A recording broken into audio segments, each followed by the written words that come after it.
crepa, mai avea un pic și crepa.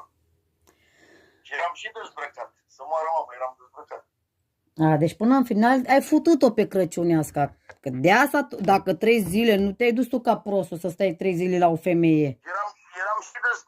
Eram și dezbrăcat. Să moară mama. Că nu mă oferesc de Dumnezeu, că n-am de ce să te minți tu. Mă, băi, fată faină, nu poți să zic. Nu-i vorba că te ferești. Nu-i vorba. Nu-i făcut, eu nu zic. E fată faină și ne-a sunat și Carmen. Carmen Nene, ne-a sunat Machiavelli. Machiavelli vrea eu să mă comin cu ea. Înțelegi? Doamne. Da, Machiavelli să ne puneți cu mine. Și ce mă ține mă la Machiavelli, am vorbit cu el mereu, vorbesc cu el. De când vorbesc cu el, dar mă doare în păr pe mine.